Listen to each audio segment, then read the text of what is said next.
இன்னைக்கு நாம ராகி மாவை வச்சு சேமியா மாதிரி அதுலயே செஞ்சு அப்படி ஸ்வீட்டா கொஞ்சம் கொஞ்சம் லைட்டா சட்னி தொட்டுக்கிட்டு சாப்பிட்றது மாதிரி அப்படி செஞ்சிருக்கோம்.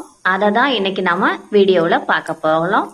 நல்லா செமையா சூப்பரா இருக்கும். நீங்களும் ட்ரை பண்ணலாம். ஸ்கிப் பண்ணாம முழுசா பாருங்க. ரொம்ப ரொம்ப ஆரோக்கியமான உணவு இது. மிஸ் பண்ணாம பாருங்க.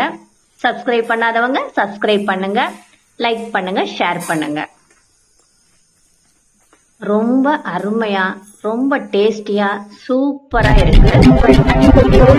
ஆரோக்கிய உணவும் அற்புத வாழ்வும்.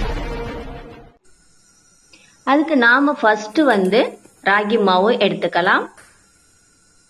நான் இதுல இன்னைக்கு 300 கிராம் ராகி மாவு எடுத்திருக்கேன். இதுல 1 டீஸ்பூன் சால்ட் போட்டு நல்லா மிக்ஸ் பண்ணி விட்டுக்கலாம். இதுல கொஞ்சம் கொஞ்சமா தண்ணி விட்டு அப்படி இதை பிசைஞ்சு கரெக்டான பக்குவத்துக்கு எடுத்துக்கலாம். இந்த அளவுக்கு பிசைஞ்சா போதும். நல்லா முறுக்கு பிழியறது மாதிரி இந்த அளவுக்கு பிசைஞ்சா போதும். இப்ப நான் முறுக்கு உரல்ல அந்த இடியாப்ப அச்சு இருக்கு பாத்தீங்களா, அதை வச்சுதான் நான் புளிய போறேன்.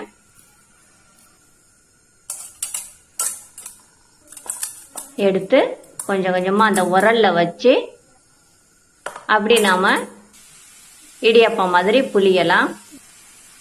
அதோட ஹோல்ஸ் ரொம்ப நைஸா இருந்ததால புளிய முடியல. அதனால என்கிட்ட இடியாப்பம் புளியறது மாதிரி வேற ஹோல்ஸ் உள்ள உரலும் இல்லை. அதனால ஒரு லட்டு செய்யறது மாதிரி உள்ள அந்த சாரணிய வச்சு நான் இட்லி தட்டுல அழகா பூ போல உதிரி உதிரியா கொட்டுறது மாதிரி இப்ப நான் அதை தேய்ச்சி விடுறேன். எங்க அந்த இட்லி தட்டுல பரவலா எப்படி அழகா தேய்ச்சி எடுத்திருக்கேன் பாருங்க. இதே மாதிரி நம்ம இருக்கிற மாவு எல்லாமே தேய்ச்சி இட்லி பானையில வச்சு அழகா மூடி போட்டு நல்லா வேக வைக்கலாம். ஒரு 15 மினிட்ஸ் வரைக்கும் வேகட்டும். 15 மினிட்ஸ் ஆயிடுச்சு. நல்லா வெந்துடுச்சு பாருங்க. இப்போ இதை நாம ஒரு பிளேட்ல கவுத்து அதுல உள்ள அந்த துணியை எடுத்துடலாம். எல்லாமே நல்லா சூப்பரா வெந்திருக்கு. இப்போ இது எல்லாத்தையுமே நாம இட்லி மாதிரி ஒவ்வொன்னா பிச்சு எடுத்து வேற ஒரு பவுல்ல உதிரி உதிரியா உடைச்சி போட்டுக்கலாம்.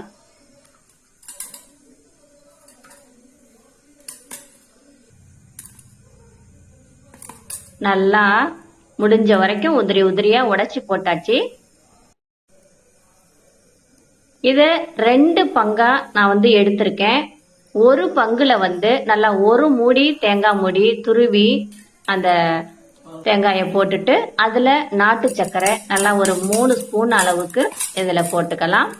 போட்டுட்டு இதை அப்படியே நல்லா மிக்ஸ் பண்ணி விட்டுறலாம். இதை நாம சும்மாவே வச்சுக்கிட்டு சாப்பிடலாம். நல்லா சாஃப்டாவும் இருக்கும், டேஸ்டியா வாசமா சூப்பரா இருக்கும். அதுக்கு அடுத்தது ஒரு எண்ணெய் சட்டியில ஒரு 4 ஸ்பூன் ஆயில் விட்டு அதை ஹீட் ஆனதும் 1 டீஸ்பூன் கடுகு போட்டுட்டு 1 இனுக்கு கருவேப்பிலை, 2 காஞ்ச மிளகாய் போட்டுட்டு 2 பச்சை மிளகாயும் கீரி போட்டுட்டு நல்லா அதை நல்லா வதக்கி விடலாம். அது கூட ஒரு பெரிய வெங்காயத்தை நைஸா கட் பண்ணி போட்டு வதக்கி விட்டுறலாம்.